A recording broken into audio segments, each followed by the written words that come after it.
Yesterday I had the 12 seconds of the thong song that I know running through my head for approximately 10 hours. Don, don, don, don. Also, I do want to see it. That's Casey. Yeah, I'm Casey. Shane. Welcome to 40K Fanatics. Enjoy our bad taste music. I have not heard that song at all in years. It's been a minute. And I'm not sure I've ever heard it in its entirety. But there's about a 6 to 12 second clip of it that was in my head running over and over and over again. Yeah. Until I thought, I've got to walk into traffic. Dude, it's one of those old songs, but it's such a banger that you don't really pay attention to the lyrics because the beat and the hook have you so enraptured. But yeah, I relate because there's a lot of songs out there that are like that you think about. It's got a strong subject matter too, and it has it also has an earnestness about it because you really believe that he really does want to see that thong. Different time. Okay, so Shane, what are we talking about today? Well, we don't know. What's the situation? I'm the most hungover person on the planet. As we record this a day later than usual because our schedule is all messed up, the timeline, lost in the warp, disfigured, had a altered, faulty warp translation, and now we're in the middle of nowhere. I didn't bring my model for photography for our competitions, so tell me how you failed. We're gonna have to figure something up so that we end up with. Oh, I know what to do. What? I've come up with it. I'm going to take your model to my house. Okay, there you go. And then I'll take all the pictures and send them to you. And that way we'll be able to have the what's the word? The unadulterated, the untampered. There's a word. Filter. There's a word I'm looking for. But anyway, we won't spoil the jury pool for who wins the best Nurgle painted model that we've done. Yeah, Shane's looks great. Mine looks great. We really put our whole effort into these guys. We got them done pretty quick once we actually got going on. You had, like one paint session did yours? Yeah, one session for me, and then it took another time to base it just because. Yeah, me too. You got to wait on that stuff to dry. I have. You probably see the 3 hair dryers I have sitting underneath my desk over here. Yeah, you're not doing much waiting. If anybody wants to learn how to crack acrylic paint, Casey's got you covered. For real. So yeah, happy Nurgle-vember, everybody. If you're in the States, this will come out just before Thanksgiving, the Friday before Thanksgiving. Next week is Thanksgiving, correct? And we'll drop a pod the day after. Right. Yeah. Which will be recorded who knows when. Yeah, so if you're in the States, happy Thanksgiving. And get ready for the holidays because it's coming. And to get ready for the holidays, we're going to cover the boxes, the holiday boxes today. Yes. We're also going to talk a little bit about the upcoming Space Marine 2 and some stuff associated therewith. But first, we got to open it up. What are we opening up? Open it up. The Bits box. I've been still working on that black coach. My Age of Sigmar army is not in any hurry. It looks good. You found a pretty dope stick. It looks authentic. Check out the photos for the whip, guys, on our Twitter. I went stick hunting in my yard in the dark, so I'm sure the neighbors thought I was insane with my phone light digging around for a stick in my yard. But I found a good one. In painting the black coach, I ended up doing it in quite a few pieces, and there were things that were fully brush painted. There were things that were heavily dry brushed and then contrast painted, and then there was stuff that was airbrushed almost entirely. And so all of those bits had to be in different pieces, all taken apart. Some I had to hold in my hand, others I was able to stick to stuff, right? And I have not loved the process of building the black coach. Building's my favorite part, but I relate. Well, okay. I mean, the building was fine, I guess, except it felt very incomplete. As it's like, Would you classify this as a vehicle? I think that they do. Okay. I don't know though, Because Games Workshop is not known for having very good instructions or models that can easily go together when it comes to vehicles. Well, okay, that is the case in things like rhinos and older tanks and stuff like that. All orc vehicles. Yeah, well, vehicles that come like from a few editions ago in their model kit, but this Age of Sigmar model is fairly new, so the instructions are excellent. Also, in Age of Sigmar, you don't have a lot of war gear options, and so there's pretty well one way to build it. I think it looks great. It does look great, but awesome highlights. There have been looks great. Yeah, but there have been a lot of eating the elephant energy in this project. Just bear down, just take a chunk out of it. Yeah, it feels like I sit down to do a thing and I put a couple hours into it and I get done and it still doesn't look like a thing. At this stage, it's beginning to look like a thing. But it's in that awkward. It's just getting out of the awkward phase. Yeah, but I mean, it's been 5-6 sessions worth of messing with it. It's a lot of model. It is a lot of model, but I think the way I've said before that the Night Haunt have not been the most. They haven't been the most rewarding to paint because you end up having to do a lot. I think you end up having to do a lot of airbrush, and then after you're done with your airbrushing, the highlight pass feels a bit abstract, right? Because you want this ghostly, fading, ethereal kind of look, and the only way to get that, I think, is to airbrush it and try to do something clever. And maybe I'm just not clever, but it's just a lot of shawl and ghostly body. Like they're ghosts with some sort of fabric over their shoulders and then ghostly body. Yeah. And so you do that over and over and over again and you end up with whatever that is, right? And in mass it looks pretty good, but by itself. Well, it doesn't have the same the painting experience doesn't have the same pizzazz like when you do the weapon on your Space Marine. Yeah. And it's like, bam, there's a gun. That's a good looking gun. But this one just so lack of it. Yeah, like there's kind of nothing on them. Yeah. Which a lot of times, especially with your orcs, you get into situations where there's too much on them. Yeah. Too many gubbins. Too complicated. Yeah, and you don't need to. And also, I don't advocate for painting every single little pouch and bracelet and wire and all this stuff, but they're so simple. There's something in between, right? Yeah, yeah. Where the Night Haunt could stand to have a little bit of stuff on them.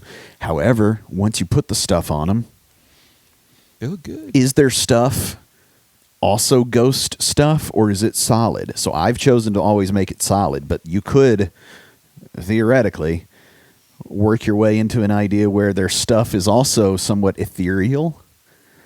But now what are you doing? Then it's all kind of samey same. And that's the thing. The whole project has felt a little bit samey same, even as I try to explore new ways to do these things. Which on that black coach, I feel like I'm using every method that I know, because the structure of the coach is dry brushing contrast paints over black and zenithal and that kind of thing, right?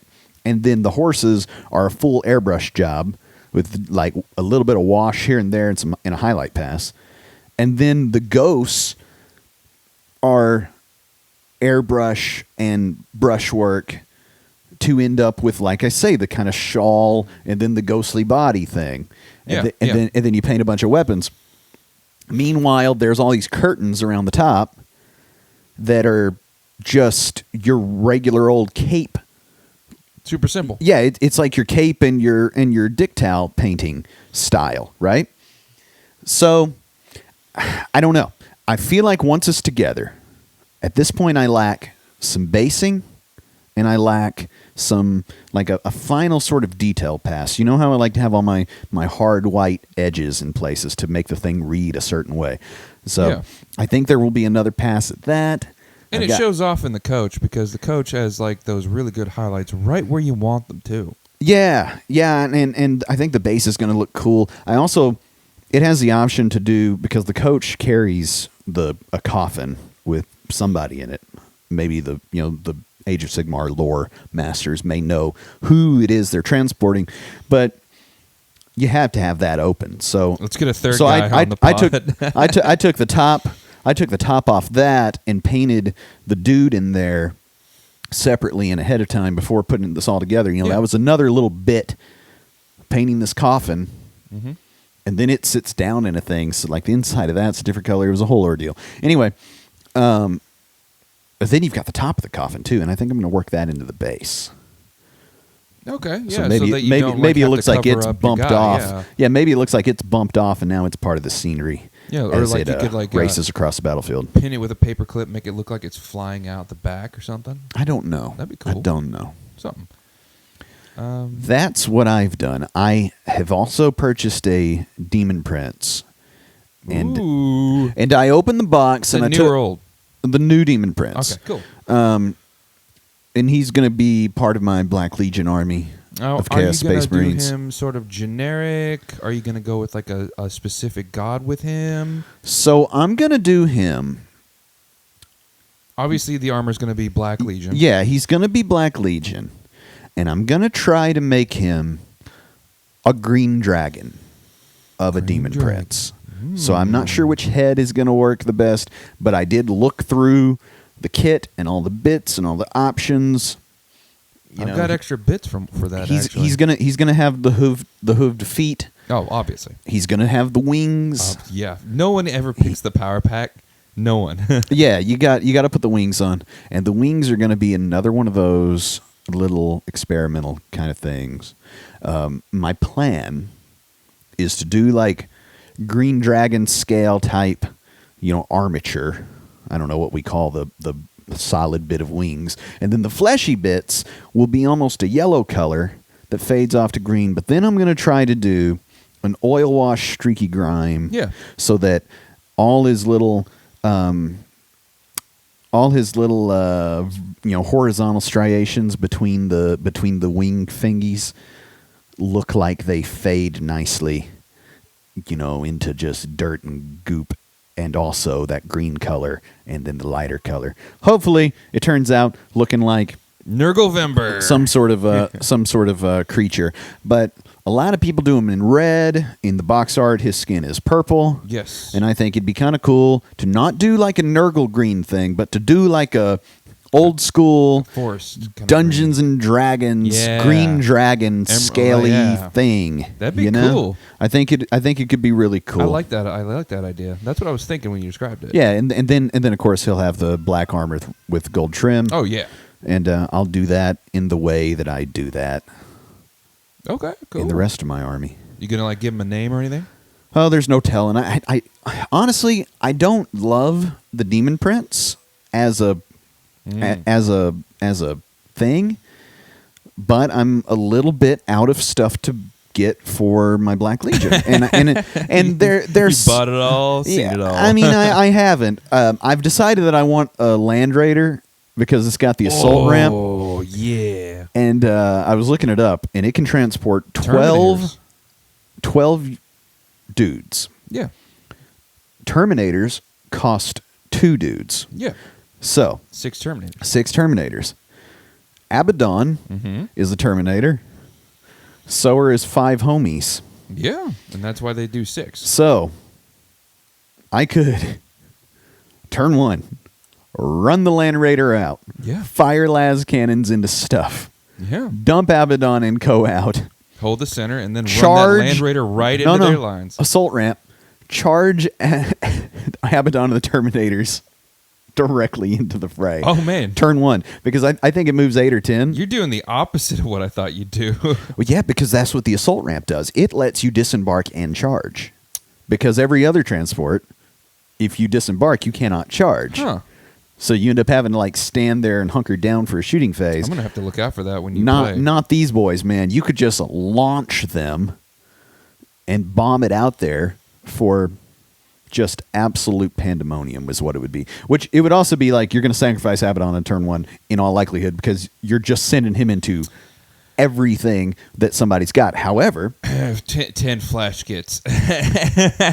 However, if he is successfully delivered onto something valuable, then you put a pretty big dent in the front line. yeah, then I don't know what you do. Like I imagined, what if you're playing Necrons or something, and you just slam Abaddon of the Terminators into the big block of however many 20 or whatever, and they've got their filling and pains and all this, that, and the other. Except for a CP, I'm a re-roll everything. Exactly. You get all your rerolls. You're hitting high damage. Because we're just going to wreck shop. Exactly. Sorry, guys. Reanimation protocol, not if there's no one left. Dark Pax is pretty good. Oh, yeah. So. That's my bits box. What do you have in yours? Oh, boy. I have been pretty burnt out, if I'm being totally honest. I've been nonstop painting models, 3 to 4 nights a week, at least 4 hours at a time, on top of working my full-time job, and I've been crushing this Imperial Fist commission. I'm getting 2 characters done this week. You saw the Phobos Lieutenant. He looks cool. Yeah, and then I'll be taking care of the Leviathan Terminator Captain. And I also last week painted our Nurgle Death Guard model. So love the way I painted him. I think he turned out pretty dope. And when I'm done with him, I'm going to donate him to our local friendly games hobby shop's display case. That'll be cool. Yeah, I think a lot of people would really appreciate it. I guess mine is just going to live in my cabinet as a random one-off that I have done, because he doesn't go with anything. I think he well, yeah, but I looked up the stats a little bit, just fooled around on my army list builder. Now hold on, you cannot give any indication of what your model is. I know, but I looked up some Nurgle stuff, and Nurgle stuff, you can give it lethal hits. Sure, they move slow, but man, they're kind of tanky. Well, and they just got a huge buff in the game too, where initially their entire deal is they have this contagion range, and it comes off of their units and it comes off of objective markers that they control. And what it does immediately is it gives -1 toughness to anything. All right, and that was not enough to make the army make sense. However, they've subsequently added a choice rule at the beginning of the game. You can pick to decrease the save roll, or I guess increase the save roll, whichever way. Make the save worse by 1 for your opponent. Yeah, if they're in contagion range, which is pretty huge, because this is in addition to the -1 toughness. You can, I think there's another one. Maybe you give them -1 to hit coming at you, but you have these options, and there's like 3 of them. I think one may be a battle shock thing, which I don't know why you would use in the face of making the save worse. I received some cultists this week. 20 cultists. Got to paint them up, though. They're old sculpts. Still love them. I am going to use them like traditional Chaos players like you do. You know, you use them because they're still one of the only units that have sticky objectives. Put them on a backfield objective, hold it for a turn, then you hold it for the rest of the game. Well, if everything goes to plan. But I saw that Plague Bearers have the same objective, and you can give them all lethal hits as well. And I think that's pretty good. I'd have to look more into it, but I think a batch of Plague Bearers, I'd be okay with that. So Death Guard army coming soon. No, just some Plague Bearers and some cultists. Put them on 2 different objectives. Sticky both of them. Run your Chaos Space Marines all corn right into. What if you just gave in to the urges and got you a Death Guard army? I don't know. I don't think I'd love them enough. I'm Nurgle on your shoulder, Alpha Legion tempting all the you way, in baby. the same way that Mortarion was. Alpha Legion all the way. Alpha Legion. But that's what's been going on with me. We've been... Can the people tell that we don't know what our main topic is? Yeah, we kind of threw around a few topics. We could totally do a Death Guard episode if we wanted to. We thought about just talking about the models we painted, but Shane forgot his. But we've kind of fallen on a plan because it's too early to talk about. I did the clap. You did. Mark your list. But I thought about talking about like Christmas stuff, but it's too early. We're still in November. But you came up with a great idea. Let's talk about the Christmas box reveal. Well, first we got to close the bits box, baby. Clap. The clapping though. Yeah. All right, I've got the Christmas boxes pulled up here on the Warcom article about it. As do I. And look, I'm sure that everybody that's listening to us has got some favorite YouTube channels, and I have no doubt that the day these were announced, one of your YouTube friends Painted them. No, has done the how much do you save? What's the value of the box versus buying individually? We're not going to do that. We don't know how much these cost. Yeah. We're just a lot of those videos are also speculative. I saw how much one cost, and then I was like, no thanks, but I don't remember the price. But we're going to go full on street appeal. We're going to talk about window appeal. What we like and what we don't like about these various boxes, which ones I think might be cool, and who they're for. Yeah. So let me lead off. Go ahead. And then I'm going to start at the bottom of the article. You going to talk about the chaos list? What is it? Well, I'm going to start at the bottom of the article, and I'm going to work my way up. All right, talk about it. But first, I want to talk a little bit macro level. I think that these are really good if you do not have an army, or if you intend to start a new army. I think that's the move. If you are looking to add to an existing army, then these don't make a lot of sense to me. All right? And which ones are my favorite? Let's start with the Cadian Defense Force, where you get a whole bunch of troops, and they're going to do for the Astra Militarum what troops do, which is die in mass and then come back for 2 CP. It's not all bad. But the big thing is 2 tanks. 2 tanks are cool. I'm surprised the Lord Solar's not in there. The guy on the horse? Yeah, so that's going to be a little bit of a theme here with some of them, is some of these, they give you the thing that you'd really, really like to have. But let's continue. So 2 tanks would be cool. If I was going to start an Astra Militarum, Guard always have tanks. You got to have tanks. And you can run all infantry, but you're going to have a rough time. Oh, man. I mean, you'd get tired of just picking up dudes to move them. And paint them. Yeah. They are small and they are numerous. Then we've got the Defenders of the Ancestors, which is the Leagues of Votann box. So for like, are you saying like your top 3 starting with the Cadian Force? No, I'm going from the bottom to the top. I'm just scrolling. Oh, okay. I'm scrolling and talking. Oh, okay, cool. I've decided to take the lead on this segment because I started talking.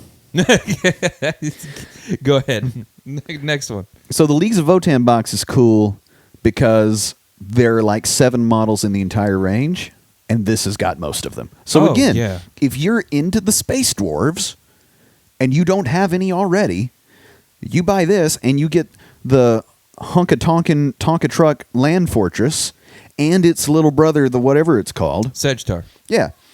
And then you get your like Terminator-y dwarf guys. Yeah, you get like a lot of tough units. Yeah, you get you get a lot of cool stuff to paint. Very cool stuff. Like that Grimnir looks dope. Yeah, this would be cool stuff to start with. And then what do you need? You need bikes after that. Because that's what they've got. They've got those little hover bikes. Ooh, those bikes in 9th edition.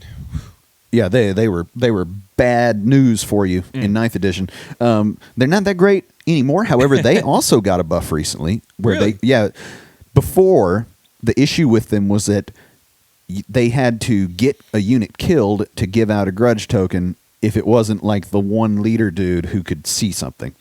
The problem with him is if he could see something, he would immediately get killed. And then when stuff died, okay, something would get a grudge token, except now you're dead. And it wasn't enough of a catch-up mechanic to make it work. Well, now they give out so many grudge tokens to start the game, depending on game size, and then stuff is able to give grudge tokens in other ways. And that has helped them quite a bit. So it's a viable army to play. And with this stuff, you'd have a good start, because all these boxes I saw on the YouTubes in those videos that I mentioned, they come out to like 750, 800 points thereabout. So it's a good start. Moving up, this is a weird one. The Beast Snagga Stampede, the Orc box. And it's what are they? Are they the Cruel Boys? Is that what we call these guys? Which ones are you talking about? The like the little dudes with their choppas and their teeth on them and all their. Okay, so you get like it looks like a unit of 10 Beast Naga boys, a unit of some Squig Hog boys, which are really good right now, a knob on Smash a Squig, the Great White Squig, or if you want to run him as a beast boss on Squigosaur, you can, and then a Pain Doc, and then oh gosh, I can never remember the Kill Rig, yeah, with the weird boy on top, the Whir boy and his tower on top. So what I have to say about this is they're definitely pushing those new Beast Nagas.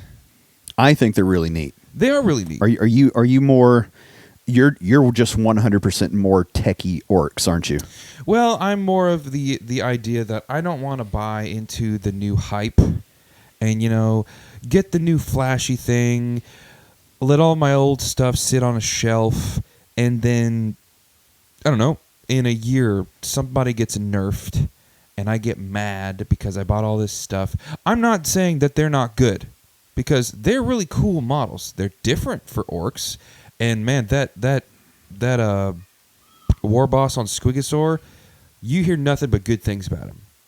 But I feel like it's just too much bandwagoning, and it kind of puts me off. And I hate that it does that, because to have fun, you just play what you love.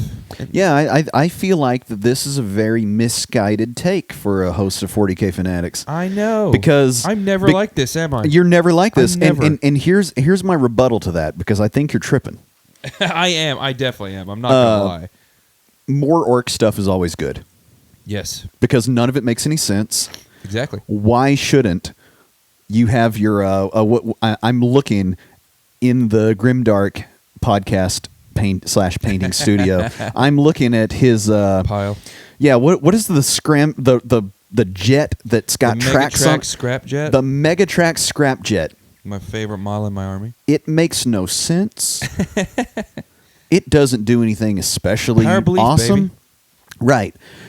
And therefore I submit to you that it makes as much sense as anything that some caveman orcs might as well be running alongside it into battle. Yes. And from an outside perspective, I'm going to throw away my bias. Throw it away. This box, probably really worth it. You get a lot of cool models.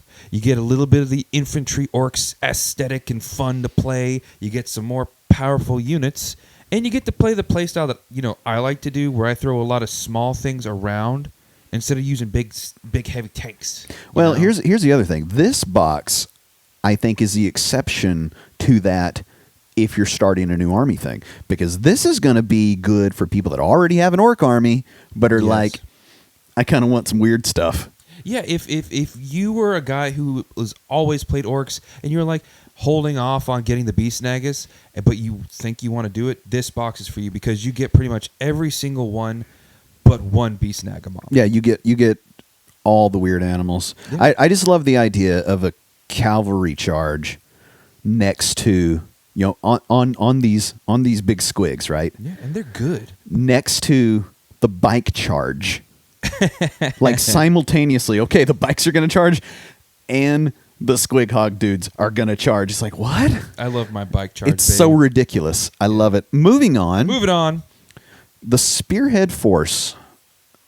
Ooh, boy. The I've Ultramarines. Got some things to say. It seems like everybody's got things to say about these jump pack guys and how they're no good. And I'm like, they haven't even come out yet. Yeah, well, I mean, their rules are out. They came out in the new codex. So, you could extrapolate what they're going to do and what they're not going to do. Here's my thing. Jetpack cool.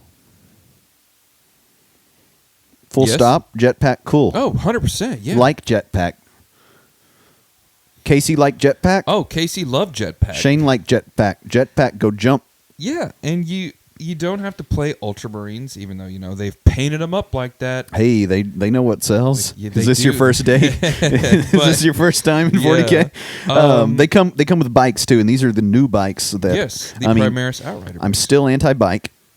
I tell you what, I'm but all. You love orc bikes. I do, because orcs don't make sense.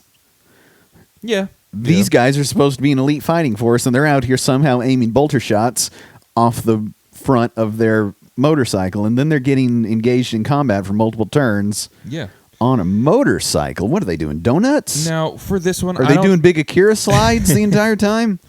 Is that what the pile-in is? When you move your 3 inches, you get base to base, and you try to turn them so that you get as many in subsequent base to base, and now they're all sideways, and they've all done the Akira slide. Is that what's happening? Biased towards bikes from this man. Away from bikes. Gosh. Now, what I was going to say, first-time friendly player. I don't think it is. This one is a little bit of a completionist box as well. It kind of is. It's very to the people who are the veteran 40K players. I do think it's a little user-friendly. I don't think it's all user-friendly. Like, if you're just getting into it, don't get it. But if you're somebody who's, like, played on the side with somebody who's, like, trying to get you into it, go for it. I think that also the Space Marines, Ultramarines, good guy boxes are so numerous, yes, that just because this is the Christmas box doesn't have the same. It's not doing the same thing as the other armies boxes, because as far as I know, there's a combat patrol and a boarding patrol box for orcs, and then there's going to be the Christmas box, and that's what you've got for the right now. Whereas you go to any game store you want, and you can find the Imperial Fist box, you can find the White Scars box, you can find the old Space Marine boxes, and they've got however many combat patrols, they got however many, they're also this year's Leviathan box and last year's whenever Necron Space Marine. There's never a shortage of Space Marines. Yeah, you go out and get a Dark Angels box if you want to, and paint most of them blue, because aside from the characters, they'll work, won't they? Yeah, and it's an update to a unit that needed some refreshing, because you've always had jump pack models in 40K, especially in Space Marines, but all of these ones for years now have been Firstborn. So now they're Primaris. They've got the cool new jump packs, and honestly, this box looks pretty melee focused. Yeah, well, I never understand shooting jump packs. As a guy who runs Harkin with 10 Raptors, like, you know how it goes. They take some pistol shots just because there's a shooting phase, but their job is get in. Yeah, if you want to play quick, you want to play fast, you want to mess people up with melee, this looks like a good box for you.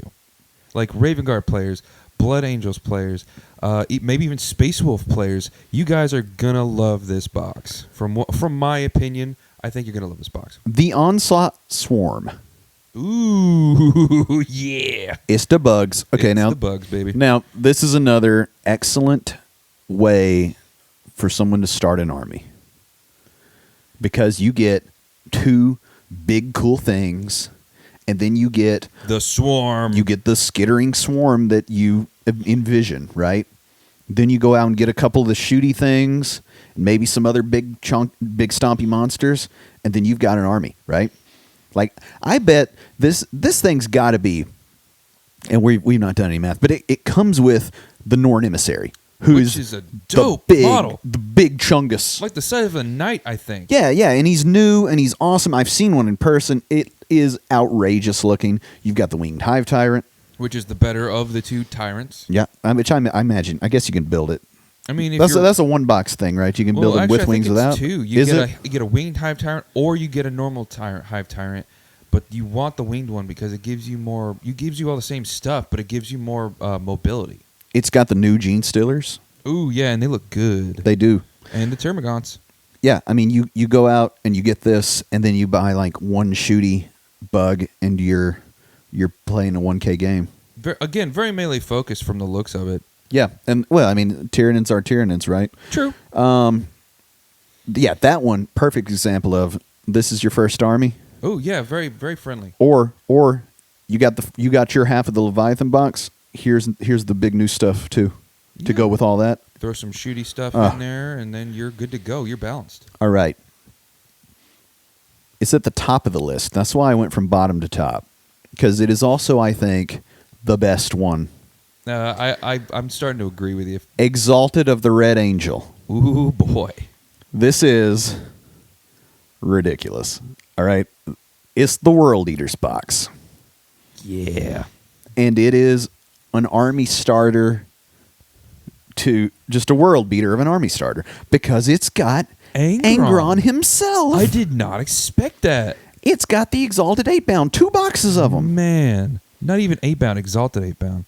Yeah, aren't they Exalted 8-bound? What are they called? What are they called? There's 8-bound and then there's Exalted 8-bound, but I guess it's the same kit. You can build them as both, but man, that you can build them both. Obviously going to go with the Exalted. But it comes and then with you get some 10 berserkers. Yeah. Yeah, so you get a box of berserkers, you get 2 boxes of the 8-bound, and you get like the other's very melee heavy, obviously. And you get and you get Angron. And like a Primarch. You get the Primarch. Man. That's what we come to play. You know what I mean? These are the dudes who you see on the cover of a cereal box. That's right. This one is the Ferrari or the Lamborghini Countach on the wall, you know? And you get him in a Christmas box, man. Come on. That is redonkulous. And, you know, you save some money, Again, I don't want to focus on that. I want to focus on the fun. The fun is curb appeal. Yeah, the fun is I went out and I got my box, and then, you know, it's however many points it is. You guys can look it up, and then you got to buy what? 2-3 more things. Maybe get yourself a Forge Fiend so you have something to shoot, or you go get you another couple boxes of Berserkers. You got 1,000 points or so, and you go stomping around against your buddy who bought maybe Leagues of Votann Christmas box, and you see how long it takes Angron to pop the Heckin' Chonk Land Fortress. Exactly. And I think Spoiler, won't take him long. Yeah. Angron is one of the top favorite models that have come out in the last couple of years. It's even with Guilliman and the Lion. Guilliman had his time in the sun, and then I feel like the Lion was up there, but then when Angron came out, everybody was just like, Lion who? He's so cool. He's so cool. Gosh, he is such a really cool model, and you get him in a Christmas box. Yeah, it's the best one in my opinion. And again, but here's the thing: if you already have a World Eaters army, you already have Angron. Yeah. So it's not for you. Oh yeah. So veteran players might already have everything they yeah, but you know, veteran players aren't the ones opening stuff on Christmas in that way. That's fair. You know what I mean? How about that boy at the very top of the article before the actual article starts with the boxes? The Red Gobbo. I'm a big fan of this model. Yes. Some people are saying he's not so great. I think they just really appreciated the one on the squig from last year, but I really like him. How he's getting ready to drop festive dynamite down the chimney. Yes, the model is called the Red Gobbo's Surprise. He is a very cool model. I really enjoy it. Just not as much as the one from last year on the squig. I feel it's like more of a display kind of a thing rather than an actual model to run, in my opinion. But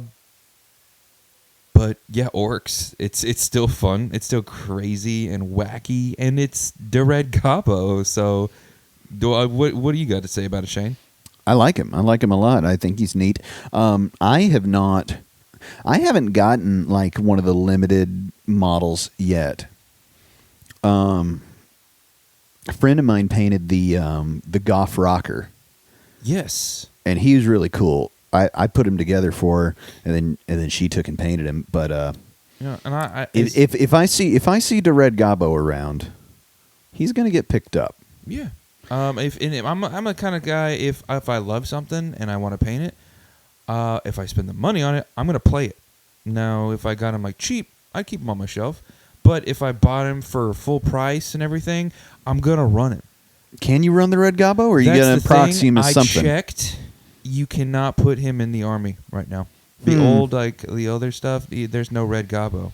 Maybe there's an update waiting. Maybe they're waiting for the codex. I don't know. Perhaps he goes on a base that could be appropriate for a kill team proxy. That'd be a good idea. Yeah. Christmas themed kill team, kind of shenanigans. Very quickly, because we do mention Age of Sigmar. What's up? They've got 4 boxes, and I can hardly even identify what they are. But I didn't even know. Oh yeah, they've got a Soulblight Gravelords box that comes with some sort of vampire dragon lady and werewolves? ? They've got a oh gosh, what are the guys called? The Chaos Dudes. Slaves of Chaos? Slaves of Darkness. Slaves of Darkness, yeah. Yeah, they've got one of those. It comes with stompy guys in black armor with gold trim. Is that the War Horde of Eternus you're talking about? Yes. That one does look pretty cool. I think it's mostly a Beastman thing, but no, there are Chaos dudes. I do like the horses. Horses are cool in AOS Chaos armies. I really like those. You know what? I think horses are just cool because they're cool in the Nighthaunt army, and they don't even make sense because they're ghosts that fly. Why are they on horseback? They're so loyal. They're just because, right? They follow them into the afterlife. Yeah. There's the Primordial Star Host box, which is the what are they called? The Seraphon. Ooh, I do like Seraphon. Yeah, well, you could have you a box full of, and it appears really to have like some the variety. Crocolisks. Can you guys tell that we know nothing about Age of Sigmar? No, we don't know jack, dude. The Praetorian Spearhead. These are the Arceok Bone Reapers, or however you pronounce that.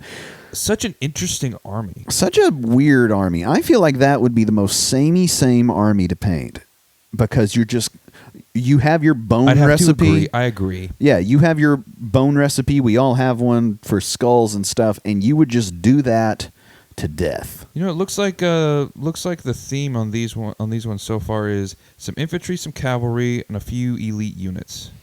Yeah, it's definitely a good mix of stompy and not stompy. Mm-hmm. I want to talk about one more thing while we're just reviewing the recent Court. No, that was the first one I mentioned. Oh, it is? The Soul Blight Bleep Blops. Soul Blight. Oh, those are Soul Blight. I thought they. Oh, I get vampires and things confused in them. Well, I think that aren't the vampires also part of the Soul Blight Gravelords? Yes, which I think is weird. It feels like vampires could be their own thing, but they're Yeah. not. They have like Skelly Boys and various other things. But go ahead and mention your thing. So the other thing that I want to mention is it also dropped on Warcom is a new mission. Yes! Because Space Marine 2 is coming out. Yes! And the push has started. The hype. I don't know when it comes out. Do we know? Winter. That's now. Close. Anyway, they have thrown out a mission to recreate, I'm reading from it, recreate an iconic scenario with Lieutenant Titus. It's apparently from the end of Space Marine 1, so spoiler alert. At the end, Titus, which I didn't know any of this, has to try. He climbs this big tower, and there's a Chaos Lord who's doing a ritual on the tower, and he has to get him off of the ritual stand so that he does not ascend into bigger batterness. And destroy the goober that he has, so he doesn't become a demon prince. Yeah. So that's what Titus has to do. Yeah. And so they've given us a mission. I really want to play it. Where the defender has to keep their warlord on a point, and the attacker, who always gets to go first, has to get him off the point. But you also take turns setting up objective markers. So there are other objective markers. There's ways to score points that way. Little King of the Hill? It's a little King of the Hill. Oh. And the warlords, if they fight each other, I think they both get to reroll everything, and the defending warlord, so in very boss battle-y. Yeah, it's very boss battle-y. Like, he has lone operative, so you can't target him outside of 12, so that keeps him from just getting shot from across the board and the game not working. I think it's going to be awesome, and I'm playing it as we record this tomorrow. I'm going to go out and play outdoors with the homie Craig in the fall invitational that homie Craig has got going on, and we're going to run this. And he said he's going to play Death Watch. Ooh. And I'm bringing Abaddon. Yeah, baby. So there will be not just any old Chaos Lord standing on the point. The big boy. The big boy. And I imagine he will be hard to displace. Yeah, we've said we wanted to play more narrative stuff. Well, and you know what I want to do? This is a thing I kind of want to do. The other day I played a game against a guy, and we did a big bunch of woods on the battlefield. And the guy I was playing was playing guard, and that created a bit of a gunline situation that my army was not fit to deal with. So but we also played Servo Skull, and Servo Skull gun a Servo Skull. So he beat me by a point. Yeah, I remember you talking about that. Yeah, it was good. It was cool. And it was weird, and it was not the sort of thing that you would want to see in a tournament because oh no, there's a gun line. I have a melee army. There's woods. I'm going to get shot to death. Yeah. Which is... If you buy the Christmas boxes, that's probably going to be your biggest problem. Right. But it was fun, and it was different. And I don't feel that at this stage I have enough experience with the game and its scoring to design these sort of these sort of what's the word I'm looking for, where they're not asymmetric missions. But I would pay $20 or $30 for maybe even, Unbalanced? games. Well, no, just asymmetric, where there's an attacker and a defender, and they both have different goals, right? Yeah. I would pay some Games Workshop type book money for a set of those, because I think that would be so fun to play with whoever, with whatever kind of armies. Yeah. Capture the flag type stuff. That'd be pretty cool. But they have to have those other balancing factors, right? Yeah. So the idea that the attacker in the case of this new mission can score points by standing on the other objectives that are not the ritual one is a big deal, because if the game finishes and I've still got Abaddon on the point up there, then I get this huge pull of points, and vice versa if he takes him off of it. You see? So we'll see how it works. It may not be balanced at all, in which case, you know what? Maybe I'll throw together some scenario and see if any of my homies want to play it. I'd be down. Next week, we'll get back to you on how that's gone, as well as the results of the poll of our Nurgle-Vember paint-off. Yeah, jump on the socials, guys. Let us know which model you think was painted best, because we're not telling you who did it, but we want to know who you guys think painted the best model. So reach out, hit those socials, hit up those polls, check us out. Yeah, at 40K Fanatics on X/Twitter, whatever you like to call it. Get in the YouTube comments. Subscribe, like the videos, like the pod, rate the pod, review the pod. Plug. Expect a painting analysis pod next week about the Nurgle-Vember paint-off. And also put your Nurgle paint jobs into the mix as well. And who knows, maybe yours are much better than both of ours, and then we're both loser faces. Share our stuff. We'll repost it. I don't care. But I'm Casey. And I'm Shane. And this has been 40K Fanatics.